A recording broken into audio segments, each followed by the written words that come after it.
Hello and welcome to Human Progress Podcast. Today I'm speaking with Scott Lincicome. He is my colleague at the Cato Institute. He is the vice president at Cato and also a trade specialist. So, with all the news about Donald Trump and tariffs unsettling the world, I thought I would talk to Scott about what's going on. And of course, the first question I have for you, Scott, is why is trade important to human progress? Well, sure. I think it's important in several levels. Most basically, trade helps us access goods and services from around the world at low prices, and thus improves our quality of life in terms of consumption, right? The old saying from Adam Smith is, everything really gets back to consumption, right? And that, trade is not the only part of this, but it certainly is a part of it. When we go to our grocery store and we go to the produce section, and especially in the wintertime here in the States, a lot of what is imported. And we, over the last 30 or 40 years, thanks to international trade, are spoiled in terms of our access to fruits and vegetables and other things that we didn't even know existed. Or if we did, we'd get it like once a year, like avocados or something, right? So trade at its kind of most basic level is just improves our quality of life and our living standards. It allows our wages to go farther, and it makes things kind of more fun, right? The ability to have access to all these cool things is great. But it's deeper than that too, because trade, I think, is part of this special sauce for free markets. It's certainly not the only part, again, but it's, I think, part of the great prosperity machine is these individuals trading both goods, services, but also knowledge across borders that boosts our society and boosts prosperity. It injects competition into markets. It allows for innovation, to either via competition or by importing it from smart people abroad. It is part of, in of course, in your book, Superabundance, Marian, it's trade is, you can see little pieces of it right throughout, and it's just part of this recipe, this kind of recipe for prosperity. And I think we need to always remember that too. Just here in the States, again, how we would think it'd be crazy to deny people, say here in North Carolina, access to stuff and ideas and people from South Carolina or Virginia. Well, that's international trade too, right? Just because you put an international border, those principles don't really change. And then I think the last really big part of the trade issue is in the geopolitical context, right? Trade allows for individuals to learn about other places, and in general, nations that trade together go to war less. It certainly doesn't war as we see in Russia and Ukraine, but it certainly it tempers that. It tempers it from a cultural perspective, but it also tempers it because there are commercial interests, right? You don't want to kill your customers, and that again helps, I think, make the world a little safer, and that's of course a valuable thing too. Now let's assume that you don't like foreigners. Let's assume they are nasty to us Right. and they don't treat us fairly and whatever else. Why can't we make everything we need in America? It's a Yeah. country, and we have 350 million people. Why not do it here? Well, this actually gets back to the first point about living standards. One of the things that trade does by giving us access to all of these wonderful things around the world is it gives us time. And it improves our quality of life because instead of making our own clothes and making our own shoes, growing our own food, we can outsource those things and we can focus instead on higher value production. We can work in tech services or at think tanks or in advanced manufacturing, making planes and all of that. So that specialization is critically important for human living standards as well. We, by trading for lower value, more labor intensive things, we can move up the food chain. Uh, and we can have more time. We can have, there was a great study just out this week that found that, openness to international trade has given people in the developed world dozens of additional hours of leisure because, again, we don't have to make everything ourselves. And we technically could, especially in a place like the United States, but we'd just be poorer doing so. And we'd have people working in jobs that they aren't as productive in working. They could be working in better jobs. Today, I'll give you a good example. It pays about $12 an hour to work at a t-shirt manufacturing plant in South Carolina. It actually pays much more to go work at Amazon down the street or Costco. And so why not just simply purchase t-shirts from a place like Guatemala where a t-shirt manufacturing job is actually that's a good high paying job. It just makes sense for us to trade for those things and not to force American workers into those low wage jobs. Yeah, I think that's a crucial insight is that yes, you could employ millions of American citizens picking potatoes or harvesting corn or whatever else, but you would have to pay them very, very high salaries in order, because Americans just don't want to do that. They are Yeah. mentally set to do work which pays much more, and consequently the price of food would also increase, and therefore the entire cost of living would increase. Exactly. And trade is so much also about opportunity cost, right? Resources are finite. We only have a set amount of raw materials and workers and capital. And if you devote those resources to these lower value production, t-shirts, picking crops, whatever, those resources can't flow to higher value options. And this is kind of part of the unseen aspect of protectionism that we don't think about. When we put tariffs on washing machines and get a washing machine plant in South Carolina, we're like, yes, we made washing machines. But what we don't see is that all of the resources that went to making that factory and having those workers work there could have been deployed in more productive endeavors. And we could have just simply bought washing machines from people making them abroad. And let's just make it more concrete. By resources, you mean both people and money. In other words, okay, let me ask you the question differently.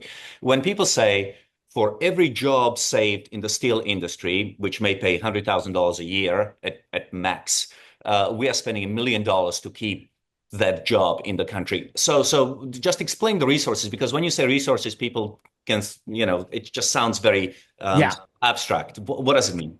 Right. So there's resources both in the forced production, so manpower, capital, materials, all of that. So that's on the production side.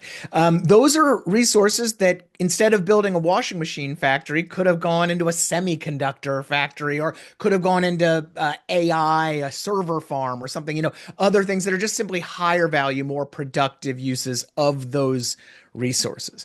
The other way that resources get wasted, though, is from the consumer side. So if you and I are forced to spend an extra $100 on a washing machine, that's money that we can't spend elsewhere in the economy. It's simply destroyed.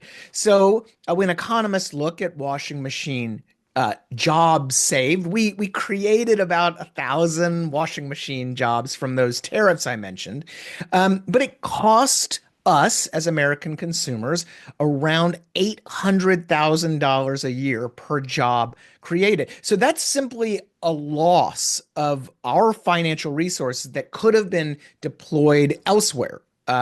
Whether it's spending on services or housing or whatever, it doesn't matter. But it's simply wasted on buying something that just is stamped with a Made in America label. There's another argument which used to be made on the left a lot, but now is made by right wingers as well, and that has to do with, look, Scott Lincicome, it's not just about consumption. Americans don't exist for the economy. Economy should exist for Americans, and therefore forget about consumption. At the same time, they are, of course, complaining about high cost of living. But anyway, let's forget about consumption. American economy should work for Americans. It currently doesn't. Therefore, change is necessary. So what do you make about this rather philosophical argument that consumption should take a second place to something else?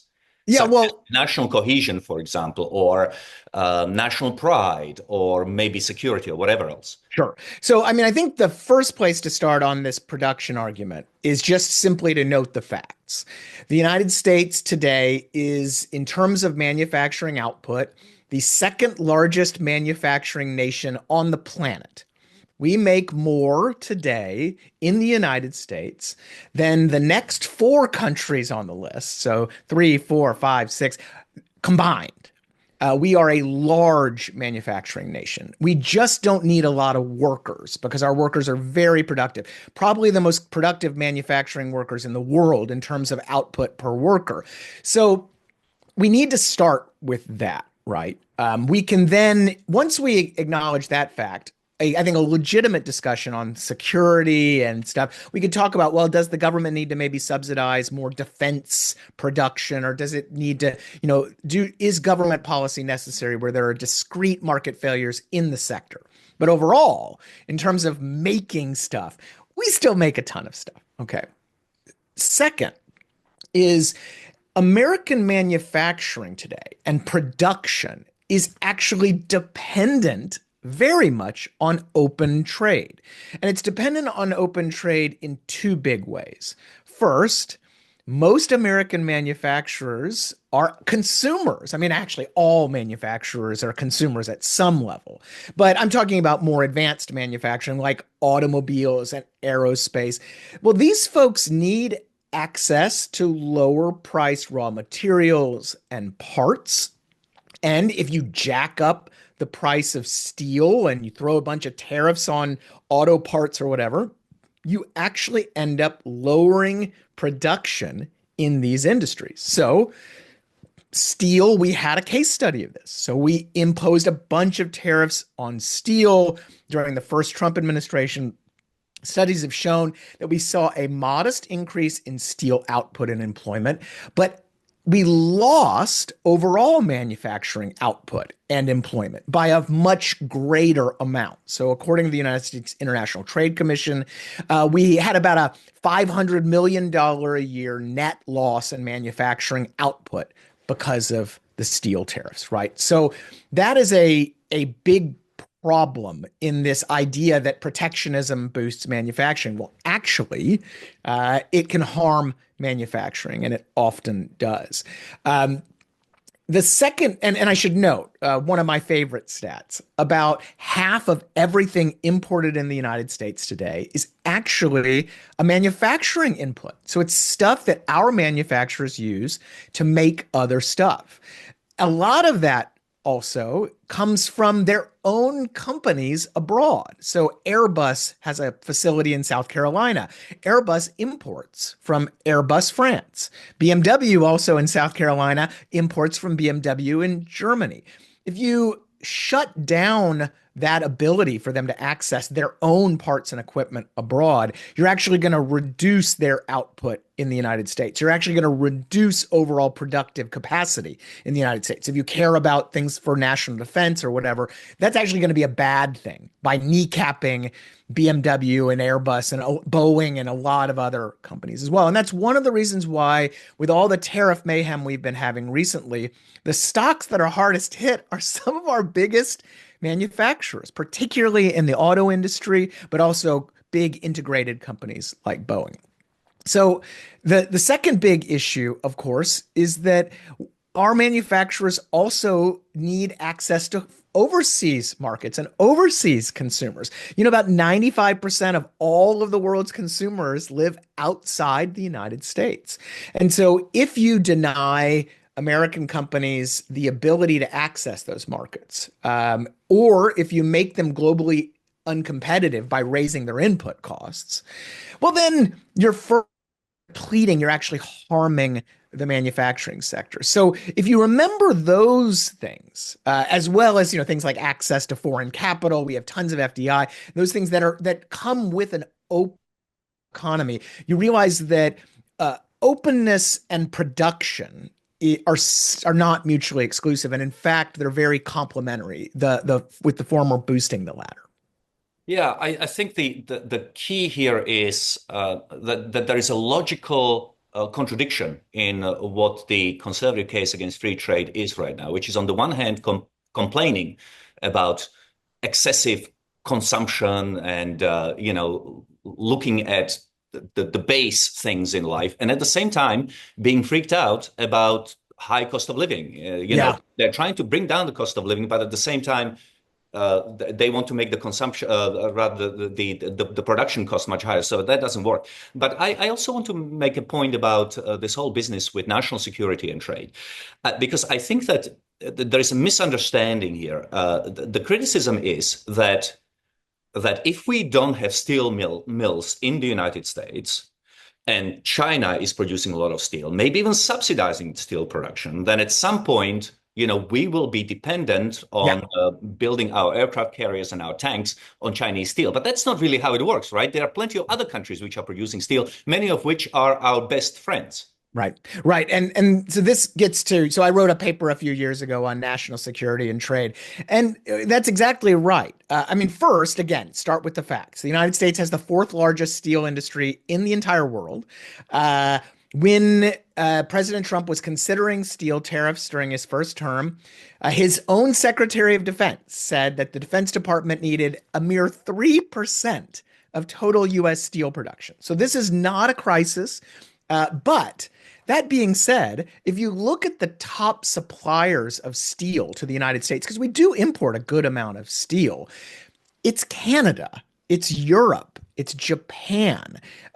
Countries like Russia and China are down like out of the top 10, right? So the idea that all interdependence is a security risk, I think, is wrong. And in fact, when you talk about a country like China that has 1.5 billion people and a massive manufacturing footprint, it makes a ton of sense for us to pool our resources with our allies and to, instead of slapping tariffs on their stuff, enter into trade agreements, enter into defense agreements. We have these defense procurement agreements, innovation agreements that allow us to, instead of fighting independently or trying to counterbalance China independently, we can actually work together, trading more with each other and boosting overall productive capacity for the defense industrial base. People don't know the U.S. defense industrial base actually includes Canada right now. That's how close an ally Canada is.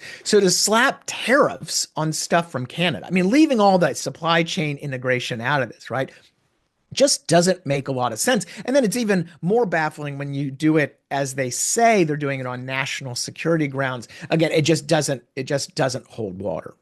Well, I'm glad you took us there because, of course, the tariffs that make the biggest news are the tariffs against our friends, our closest friends, Canada, Europe, I believe, is on table. Yeah, and just this morning. So maybe this is a good place for you to tell us about what's been happening since Donald Trump took over the presidency? Where are we currently? Yeah, you can see the bags under my eyes. It's been a busy few weeks. So shortly after President Trump was inaugurated, he issued several executive orders um, invoking a national emergency with respect to fentanyl coming from three countries: China, Mexico, Canada. And by invoking that national emergency, he unlocked tariff or trade powers under the International Emergency Economic Powers Act. Now, nerds like me will say that that law is actually not meant to impose tariffs, but it's very broad and sweeping. It's a cautionary tale about congressional delegations of power, but that's an issue for another podcast. And with that, the president has since then imposed tariffs now at 20% on all Chinese goods. And those are on top of his 25% tariffs from his first term that were on half of Chinese goods, as well as 25% tariffs on imports from Canada and Mexico. Some of those Canadian and Mexican imports have now been exempted for a month, although compliance there is really unclear for a lot of products. So that's one set. The other thing that he has already done is imposed additional tariffs on steel and aluminum. So he jacked up tariff rates from 10% to 25% for aluminum, and he kept the 25% steel tariffs, but he closed all of the exemptions that had been there before. Now, this is a huge change in terms of steel and aluminum trade because around half of all steel and aluminum imports were coming in duty free. They were exempt from these national security tariffs that Trump had imposed the first time around. That was a series of agreements and other issue with companies basically going to the administration and saying, we can't get the steel and aluminum we need here. So they got an exclusion. Well, Trump has now shut all of those down. So now we have blanket tariffs on steel and aluminum. Talk about not great for your manufacturing sector. And including, of course, from our closest allies. There is, at this point, I don't think any country exempt, even in the Five Eyes intelligence system, the UK and Canada and Australia, they're all in there too. And that's so and those so that's where we stand on the tariffs. There may be more coming in about 3 more weeks. The Trump president has promised reciprocal tariffs. So if India has a 20% tariff on American motorcycles, we're going to put a 20% tariff on Indian motorcycles. So there's a lot there. Markets, of course, are not thrilled with any of this. Not only the tariffs, but I think it's a huge issue is the uncertainty of all of it. Because, economic policy is not supposed to be done via a switch in the Oval Office. And that's effectively what we have with tariff policy right now. The president is turning on tariffs and then turning them off, sometimes in the same day. Like yesterday, we were going to have 50% tariffs on Canadian steel and aluminum, and then it went away. And as any investor, as any lawyer will tell you, the thing that companies hate more than taxes is uncertainty because they can't simply predict what's going to happen next. And without that predictability and consistency in the market, they can't hire, they can't invest. So they basically freeze up, they sit on their hands. And studies show that, spikes in policy uncertainty and trade policy uncertainty actually depress investment quite substantially. And I think that's really probably the bigger problem we have right now than the tariffs themselves. It seems to me like what the administration is doing, it's shooting itself in the foot because on the one hand, what they said, and I believe that they actually want to do this, is to massively increase American growth rate for a variety of reasons, including because if your economy grows at a very fast click, then you're able to pay down the debt and so forth. So they want to increase economic growth, but the uncertainty is actually pushing down the growth. Right. I think it's important to mention in this context is that one of the leading interpretations of one of the leading candidates for explaining why it took the United States so long to get out of the Great Depression between 1929 and really 1939, outbreak of the Second World War, was precisely the policy uncertainty. The Yeah. FDR administration came in promising that they are going to try all sorts of things, and they've been doing so. So much that actually, well, there was a massive uncertainty in the Yeah. economy, and people reacted to it. Yeah, and I don't think people quite know that, tariffs are not banned in our trade agreements and at the World Trade Organization. And in fact, the World Trade Organization, one of the fundamental principles of the global trading system is tariffs. In fact, policymakers spent decades what we call channeling and binding. So they channeled all of their trade restrictions into tariffs and they bound them at predictable levels, sometimes low levels, but not necessarily. You were allowed to have politically sensitive high tariffs, right? So why did they channel and bind, right? It wasn't just because they were trying to, implement some sort of globalist agenda or whatever. It was simply to provide security and predictability in the trading environment, right? So you can keep tariffs in place, but if you know the rate is 10%, you can adjust. And if you know the rate is going to be 10% in a few years because it's been bound at that level, you can make your investments. So right now, we have taken that whole binding aspect of it. We have the tariffs, but when there's no binding, they can go up, they can go down, they can go away, they can stay. They might be applied on the things you need in a few months. And that is just tremendously problematic for a pro-growth agenda, like you said, because yes, you can get some flashy announcements of people are going to build a factory here and there, but the macroeconomic environment is just unstable. And overall, you're going to have producers and consumers holding back. Or the other thing they're going to do, which is also a mess, is they're going to stockpile. So they're going to look, maybe they're going to be tariffs. And you can see like people in the construction industry right now because they're worried about Canadian lumber tariffs and steel and other things.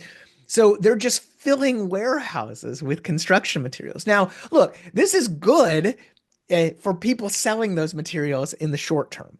But what happens if they don't need all those materials? You have just wasted resources sitting in a warehouse somewhere.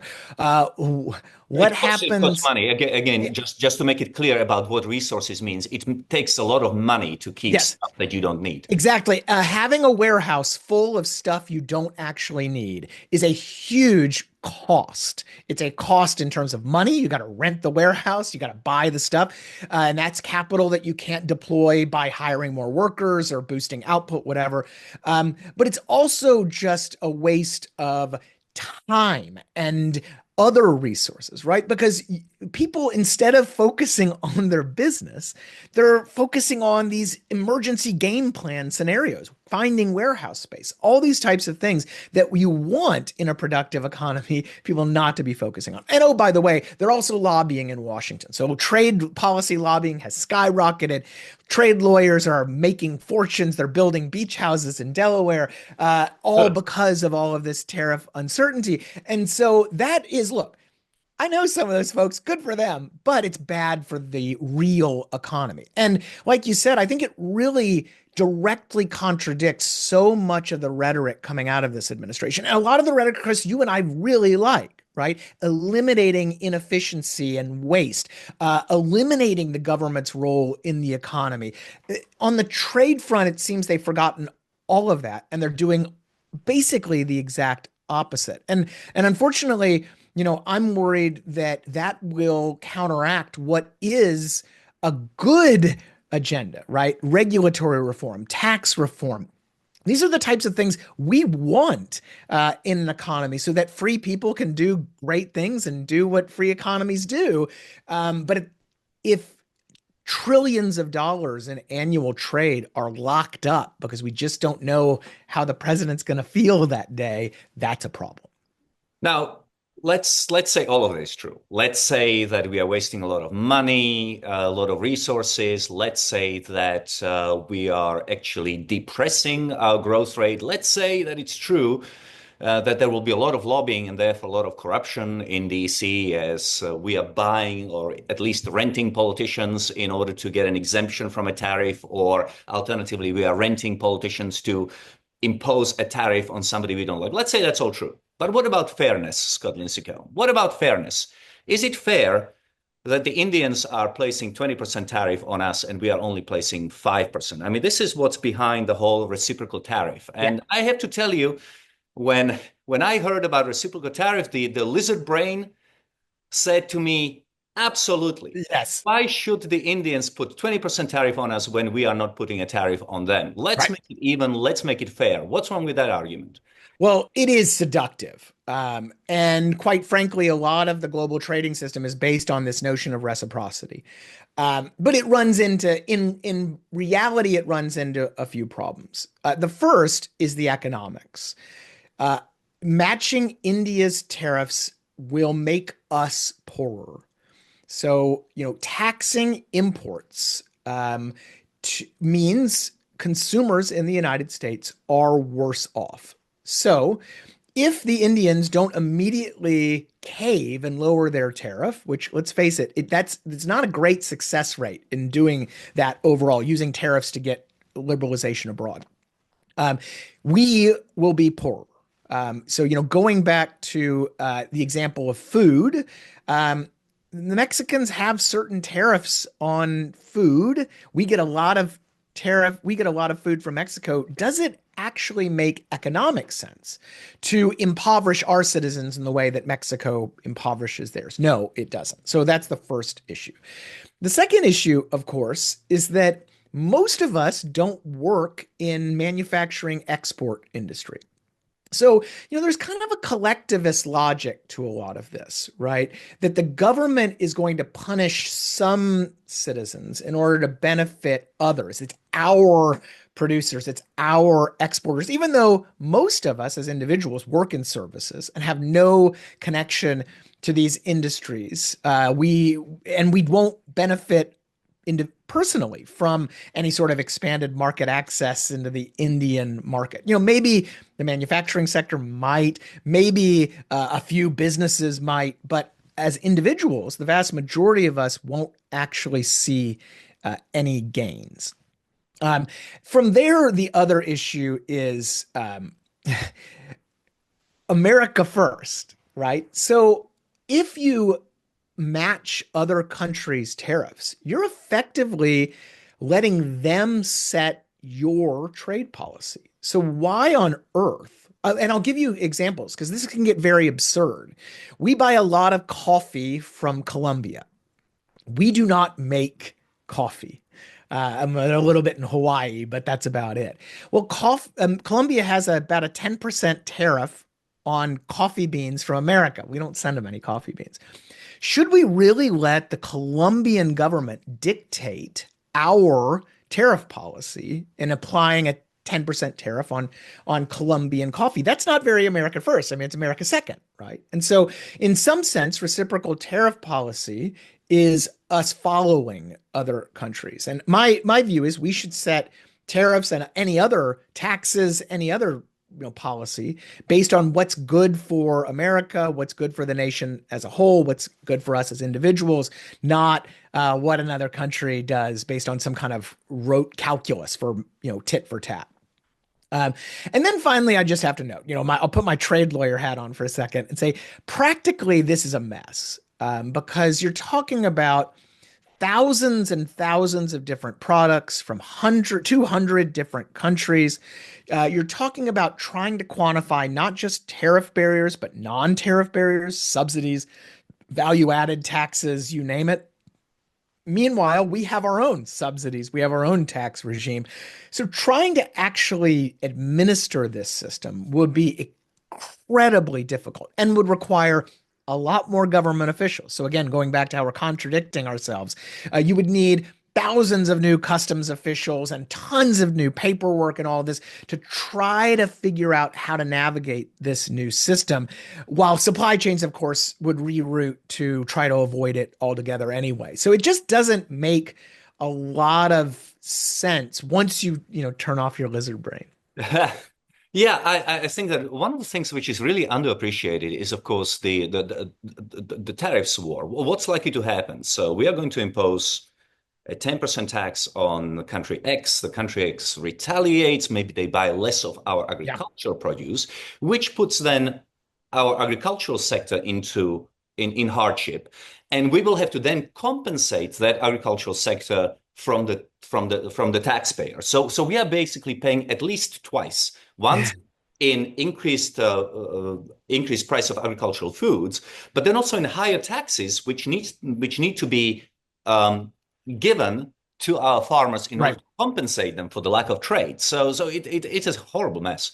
No, and I should note because there's a common retort to all this that, oh, well, if Canada retaliates, isn't that also bad for them? And it's some sort of, aha moment. So you clearly you're, only worried about things, our tariffs or something like that, right? That comes around a lot.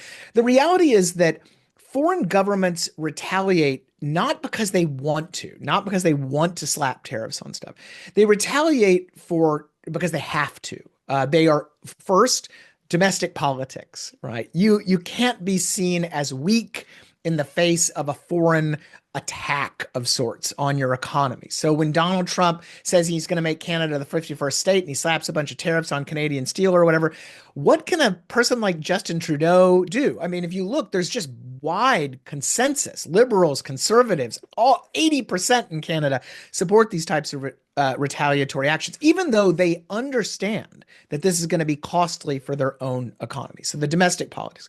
The second is strategy. So game theory kind of tells us that if you don't respond with your own tariffs, you're really going to encourage more bad behavior or more tariffs by the United States or another party. So the Europeans have said this repeatedly. The Europeans have said, look, we don't want to retaliate. And, the European Commission is somewhat insulated from that political issue. But they've said, as a strategic issue, if we don't retaliate, Donald Trump's just going to come back and do more of this, right? So we're going to pick politically sensitive areas. It's typically agriculture or other things like whiskey, because Mitch McConnell was, from Kentucky, and they're going to eat the pain because they feel it's a strategic imperative. So that happens a lot. It doesn't happen always, but it's enough that it causes additional economic hardship. It causes lower economic growth, as you noted. We get taxpayer bailouts for certain politically connected industries, and for what, right? We're still fighting the first Chinese trade war. China did not magically reform its economic and trade policies because we put a bunch of tariffs on stuff. American farmers have it seems like permanently lost market share for crops like soybeans and the rest because the Brazilians have stepped into in our shoes. And yet the tariffs in the United States still persist, right? And not just on security stuff. We have tariffs on baby blankets, on tiki torches, on all these types of things. And now we're adding even more tariffs on smartphones and laptops and other things as well. From a strategic perspective, so far, it's just not bearing a lot of fruit. China is looming very large in this conversation, and there's a lot of talk about the millions and millions of jobs that have been lost in the United States because of China. So Yeah. I want to talk just very briefly about that because it is my understanding that most of the jobs that have been lost, especially in the manufacturing sector in the United States, have been lost to automatization. Yeah. First of all, is it true? And then why is automatization a good thing? So let's assume that is true, and let's assume that um, we are going to go on in the United States, basically handing over more and more work to robots. Should we be against that? Tucker Carlson, very famously in his Yeah. conversation with Ben Shapiro, said that he would be against what is it, autonomous vehicles Right. if they took jobs away from say truck drivers. So is it true about jobs lost to China? And if not, what about automatization? Why is it a good thing? Right. It is true, although economists differ on the exact number, that increased trade with China starting in around 1999 caused around 1 million, maybe, manufacturing jobs to be lost. Um, Again, people can differ on the exact number, but there was certainly some job loss in manufacturing associated with increased Chinese import competition. But there's two big caveats. First, those studies only looked at the jobs lost. They didn't look at the jobs gained. Jobs gained from lower input prices in manufacturing, jobs gained in services, jobs gained from exports to China. When you include those issues, the net effect overall is basically a wash. Maybe even we came out a little ahead. So that's a really important thing we have to remember. The second point, though, is that those million manufacturing jobs were just a fraction of the total manufacturing jobs that have been lost over the last several decades. Most of the jobs lost over the last several decades in manufacturing were due to productivity, right? So not just robots, but computers, improved business practices, all this type of stuff. So in general, I think what you can say is that trade is one of many causes of jobs lost in the sector, although it has all these great benefits too, including jobs in other places. Now, on the automation and on the productivity point, look, losing a job is painful. Whether it's trade or robots or changing consumer tastes, it's never not painful. But it is an essential part of economic progress and of improved living standards that we make this more stuff in less time, right? That's how wages, I mean, the secret sauce of increased wages over time is productivity, right? And by doing that, we can not only have higher wages, but we have more leisure time and the rest. So in general, we want those robots. We want to outsource rudimentary, routine manual labor, unsafe labor, and the rest to machines, because that allows us to make more stuff and for those of us still in the industry, have higher wages. The other thing, of course, is that this we can't think in terms of the lump of labor fallacy. So the lump of labor fallacy is there's a set number of jobs in a set number of industries. And so if you have robots in one industry, let's say trucking, right? Those workers, those truck drivers, that's it. That's the end of the road. Nothing changes. In reality, that's of course not the case. So in episode after episode over time, including with respect to computerization. But you can go back to like telephone operators in the 1920s. That was actually a huge labor market shock, particularly for young women. We've had these big shocks in the past. And what's happened? The people who were in those industries, they didn't just sit on their hands, they moved into other industries. And the key there for government policy isn't to stop the disruption from happening, right? We would be worse off if we still had to pick up a rotary dial phone and have some, woman in some place, connecting us like you see in the old movies, right? She'd have a job, but we would be, as a society, we would be worse off. Instead, the better thing is to let that disruption happen, to let that improvement happen, but for government to effectively make it easy for people to adjust, because we have all of these different policies in place. Labor policy, occupational licensing, housing policy, regulatory policy that makes it harder for American workers that are hit by disruption, whether it's from trade or technology or anything else, to then move on, right? And that's what we need to be focusing on, is making it easier for those disrupted, because disruption is going to come.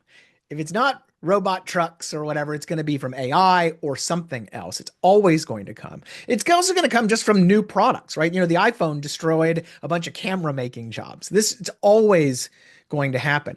The key for government is to make sure that we're not locking people in place physically, geographically, or in terms of their jobs, and to help people adjust. And we know how to kind of do that generally.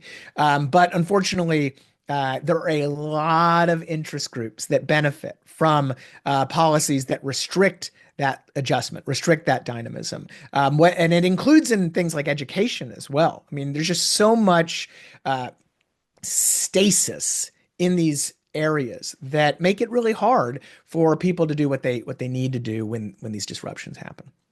Yeah, I think one of the best concrete examples is that back in 1900, 40% of Americans were working in agriculture. Today, only 1% does. They feed all of the United States, and we have a lot of agricultural produce for export as well. But that doesn't mean that 39% of Americans have no jobs. They moved into other things. So as you say, the key is for us to make sure that people can make that move from one job to another. And for that reason, I think it is silly for us to focus on what people are doing in Beijing or in Delhi. We should be looking at Washington. And is Washington actually putting barriers into place? Like, for example, a lot of licensing in Yeah. terms of if a woman wants to braid hair, she has to get a degree and spend a lot of money doing that. So that's very Yeah, silly. and I would say Washington and state capitals too, because a lot of this stuff is state level regulation, especially when you look at licensing or criminal justice policy, right? Where those are the types of things that make it really, really hard for people to just get on with their lives. In general, people want to move on. They want to improve their lives, improve their families, and all this.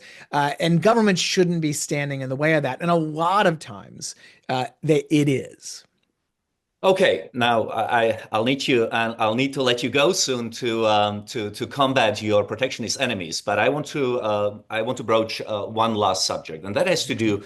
There's a lot of discussion about Donald Trump playing some sort of four-dimensional chess. That there's a broader attempt here to restructure the American economy. I'm very suspicious when I hear of politicians saying that we are going to somehow restructure the entire economy because politicians don't have the kind of knowledge necessary in order to restructure an entire economy. But one of the arguments I'm hearing is that the tariff system is a part of a concerted effort having to do with increased tariffs, reduce government spending, and reduce taxes. The idea here is, and I heard it from a very smart, interesting man, David Freeberg from the All In podcast, who says that one theory. He doesn't necessarily say that this is his theory, but he says that one of the theories he hears is that basically this is a determined effort by the administration to make imports more expensive, which will then lead to onshoring of businesses. It will unleash domestic capitals um, through the cuts in income tax, and therefore this will lead to some sort of a more consumption-oriented model, whereby we depart from taxing incomes to taxing consumption. So it's part of a whole. And what do you think of that? I find I'm extremely skeptical. I'll put it that way. I mean, I think the first thing you have to start with is simply the administration's words and actions. And the fact is that for all the good that Doge is doing in terms of government and efficiency, there really isn't a concerted effort in Washington right now to really cut spending in the long term. There nips and cuts here and there are just not going to be what is the affecting the trajectory of our spending, which is entitlements, and to a lesser extent, defense, but mainly it's going to be Social Security, Medicare that need reform, and those are not being touched. So while I mean, on the spending side, I just don't see a lot of real effort in the Congress to do what's needed, right? The Freedom Caucus uh, may had a major victory by shaving, a tiny bit off the spending baseline.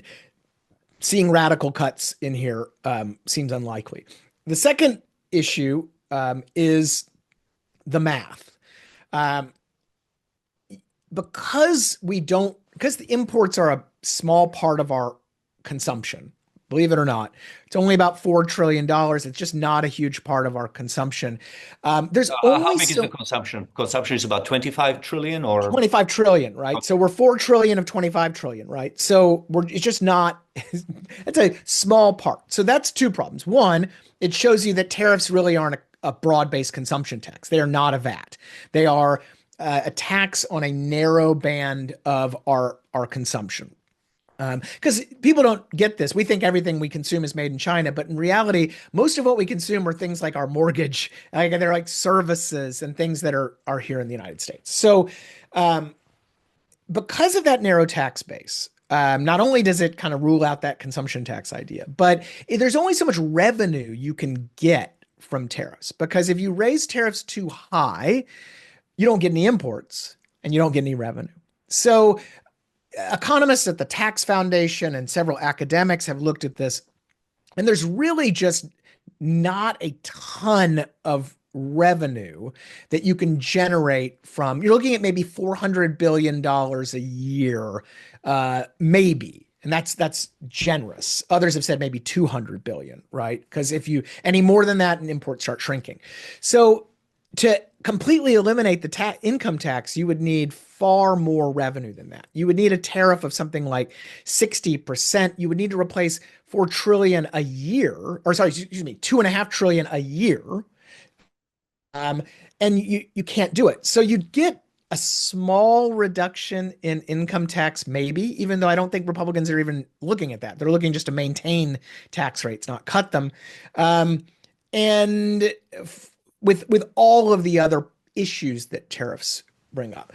The two other big issues are one, we already talked about, right? Tariffs are going to actually harm a lot of manufacturing. Another stat I love to throw around is about 80% of all manufacturing workers in the United States work at firms that import and export. So these are trading firms. So most of our jobs are at companies that are somehow connected to the global economy. Tariffs are going to actually harm a lot of those folks. The other big issue, though, is that tariffs tend to cause the dollar to appreciate. And that's going to actually undermine some of these grand strategy things I've heard about, weakening dependence on the dollar and all this kind of stuff. Well, if the dollar's increases in value, you actually might see more foreigners trying to hold those dollars. That's going to put pressure on our trade balance, but it's also going to make it harder for our exporters because typically a stronger dollar correlates with lower exports.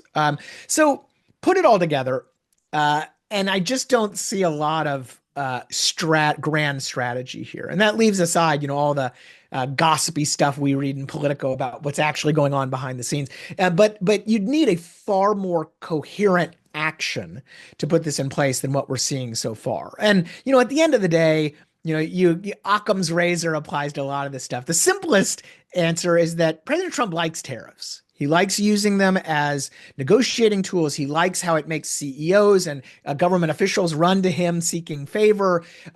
He thinks they're raise some revenue. He thinks they can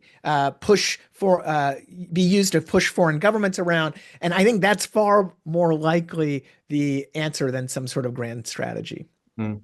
There's another conspiracy theory flying around Washington, which is that the administration is deliberately trying to cause a recession in order to bring down interest rates and thereby lower our payment on debt, Yeah. which is currently over $800 billion a year. Now, needless to say, causing a recession with all the unexpected and unforeseen consequences that could have is a very, very risky enterprise to be undertaken by the administration, not to mention that it is quite immoral. Yeah, I mean, I find that also to be highly implausible because, first of all, these are politicians, right? And while Donald Trump doesn't have to run for reelection, a lot of other people do. And deliberately causing a recession is not a recipe for future political success. The other issue is, as you said, the what that might unleash is so unknowable. I can't imagine that government officials would intentionally go down that road. And in fact, if it ever were to come out that this was an intentional recession, I think the damage it would do to the US economy long term is immense because if you have if you're an investor, if you're a consumer, and you know that the president could just cause a recession with the a stroke of a few pens, I think that would really make the United States a far less attractive place to do business, and in the long term, be quite terrible for our economy. Well, I hope you're right. And I want to thank you from the bottom of my heart for the time that you have taken. And good luck. Thank you. Thanks.